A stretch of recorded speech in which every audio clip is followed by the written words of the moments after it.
तो चलिए बच्चों, इस प्रैक्टिकल का एम हमारा क्या है, सो सीखते हैं एम क्या है। To separate the coloured components, coloured components जो कि एक मिक्सचर में अवेलेबल हैं उनको सेपरेट करना है। ठीक है, रेड और ब्लू इंक को मिला के दिया हुआ है आपको, उन्हें सेपरेट करना है पेपर क्रोमेटोग्राफी के थ्रू। किसके थ्रू? पेपर क्रोमेटोग्राफी के थ्रू उन्हें सेपरेट करना है। और साथ ही साथ हमें RF वैल्यू कैलकुलेट करनी है। RF वैल्यू का मतलब है रिटार्डेशन फैक्टर। अभी हम देखेंगे कि कैसे कैलकुलेट किया जाता है, क्या इसका फॉर्मूला होता है। अब पेपर क्रोमेटोग्राफी, जैसा कि आप सबको पता है क्रोमेटोग्राफी अलग अलग टाइप की होती है, जैसे पार्टीशन और एड्सॉर्प्शन। तो यहाँ पे जो पेपर क्रोमेटोग्राफी का जो प्रिंसिपल है that is based on adsorption. मतलब क्या है और किस तरीके से करेंगे, देखिए आपके सामने ये एक क्रोमेटोग्राफी पेपर है, इसी का हम यूज करेंगे इस एम को फुलफिल करने के लिए। तो क्या होगा कि जो हमें पेपर दे रखा है, इस पेपर में आप लगभग 1 सेंटीमीटर ऊपर एक पेंसिल से बेस लाइन ड्रॉ करेंगे। बेस लाइन ड्रॉ करने के बाद आप जो मिक्सचर प्रोवाइड किया है टीचर ने आपको, उस मिक्सचर की स्पॉटिंग करेंगे इसके ऊपर। आपने वो स्पॉट कर लिया, मिक्सचर को स्पॉट करते ही आप ये जो आपका क्रोमेटोग्राफी पेपर है, इस पेपर को एक लिक्विड मिक्सचर में रखेंगे। लिक्विड मिक्सचर सॉल्वेंट का, पानी और अल्कोहल के मिक्सचर में आप इसको प्लेस करेंगे। तो इससे होगा क्या, इससे धीरे धीरे आपका जो सॉल्वेंट है वो इस पेपर में ऊपर राइज करेगा। और आपको मैं क्लियर कर दूं कि क्रोमेटोग्राफी एड्सॉर्प्शन पे बेस्ड है, और एड्सॉर्प्शन 2 पार्ट्स से होता है, 2 पार्ट्स में, जिसमें एक होता है स्टेशनरी फेज, एक होता है स्टेशनरी फेज।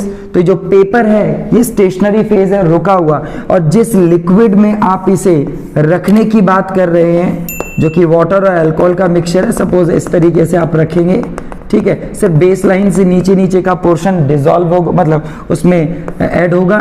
ठीक है, डिसॉल्व होगा, इस तरीके से भी आप कह सकते हैं।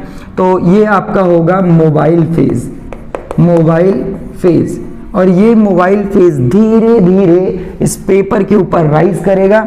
साथ ही साथ उसी फोर्स की वजह से, इसके राइज होने की वजह से ये आपके कलर्ड कंपोनेंट भी ऊपर राइज करेंगे। तो होगा ये कि जिस कलर्ड कंपोनेंट की एड्सॉर्प्शन टेंडेंसी अच्छी होगी, जो पेपर पे बहुत स्ट्रांगली एड्सॉर्ब्ड हो गया होगा, वो बहुत धीरे धीरे मूव करेगा।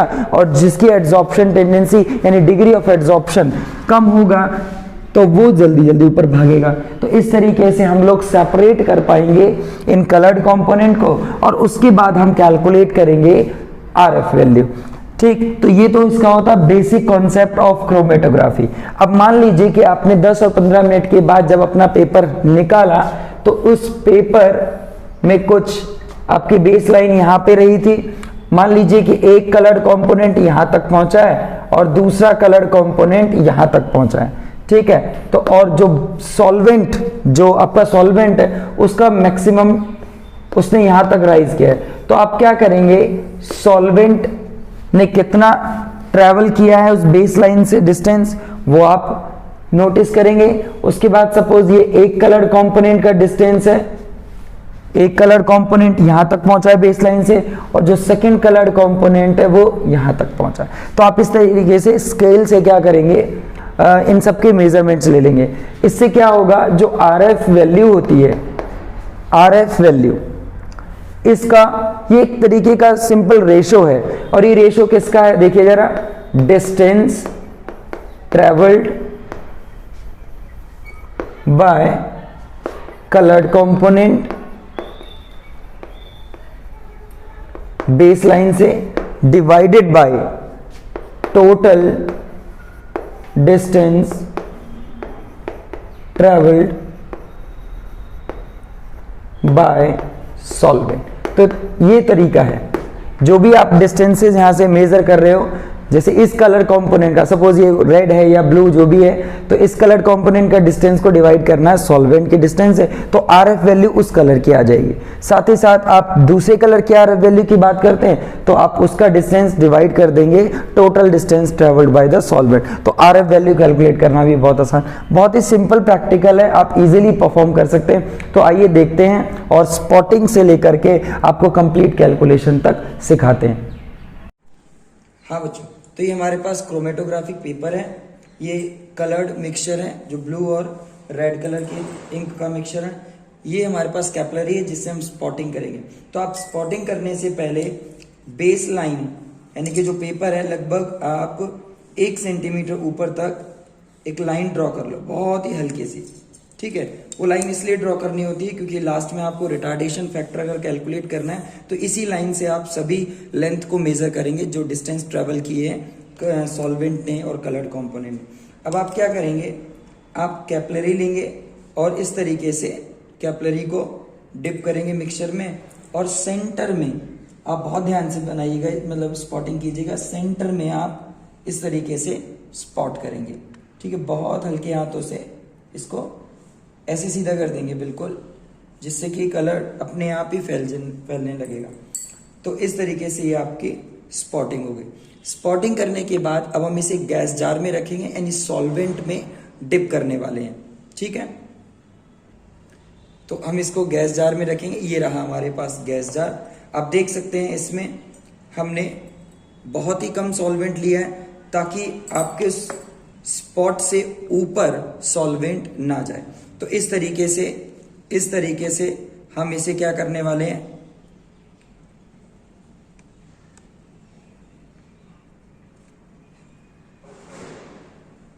ये देखिए आप इस तरीके से इसे रख देंगे और 10 मिनट तक करीब इसे अनटच्ड रखेंगे ताकि इजीली आपका रिजल्ट आ सके।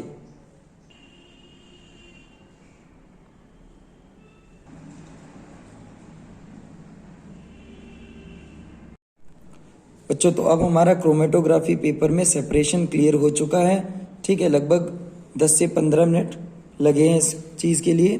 तो देखिए अभी ये पूरा सेपरेशन हो चुका है। अभी इसको थोड़ा सा आप क्या करें, ड्राई करेंगे। पहले ड्राई करने से पहले एक और चीज़ यहाँ पे आपको देखना होगा कि सॉल्वेंट का मार्क कहाँ तक है, मतलब सॉल्वेंट देखिए कहाँ तक मूव किया है, इस जगह तक। तो आप उसको सबसे पहले मार्क कर लें, ठीक। तो जैसा कि आपको साफ नज़र आ जाएगा जब आप ये परफॉर्म करेंगे लैब में, तो आपको ये मार्क कर लेना ताकि डिस्टेंस आप मेज़र कर सकें। फिर आप इसे ड्राई करेंगे। प्रॉपर ड्राई करने के बाद में आप इसे अपनी फाइल में पेस्ट करेंगे और डिस्टेंसेस किस तरीके से मेज़र करने हैं आइए देखते हैं। सबसे पहले आप लोग इसको जहाँ पे भी अपनी पर्टिकुलर फाइल में पेस्ट करेंगे तो उसमें पेस्ट करने के बाद डिस्टेंस आप लोगों को इस तरीके से मेज़र करने होंगे। इसको बिल्कुल सीधा रखिएगा। बेस लाइन को एक्सटेंड कर लेंगे, ठीक। वहाँ से बेस लाइन से आपके रेड कलर ने जो भी डिस्टेंस ट्रेवल किया है आप उसे भी मार्क करेंगे। ये रेड कलर का मार्क हो गया। आपके ब्लू कलर ने जो भी डिस्टेंस ट्रेवल किया है आप उसको भी मार्क कर लेंगे इस तरीके से। साथ ही साथ आपके सॉल्वेंट ने जो डिस्टेंस ट्रेवल किया आप उसे भी मार्क कर लेंगे इस तरीके से। मार्क करने के बाद आप स्केल से, ये आपका रेड का हो गया, रेड कलर का डिस्टेंस, ये आपका ब्लू का है और ये आपके सॉल्वेंट का, इस तरीके से रिपोर्ट करेंगे उसके, ठीक है बच्चों। तो मेज़र करते हैं। डिस्टेंस हमारा जो रेड के लिए है वो है आपका 5 ये थोड़ा सा विजिबल नहीं है प्रॉपर, हाँ 5.3 आया, ठीक। उसके बाद आपका जो ब्लू कलर का है वो 6.8। बहुत ध्यान से आप देखिएगा अपने मेजरमेंट्स। और सॉल्वेंट का जो डिस्टेंस है वो 10.5,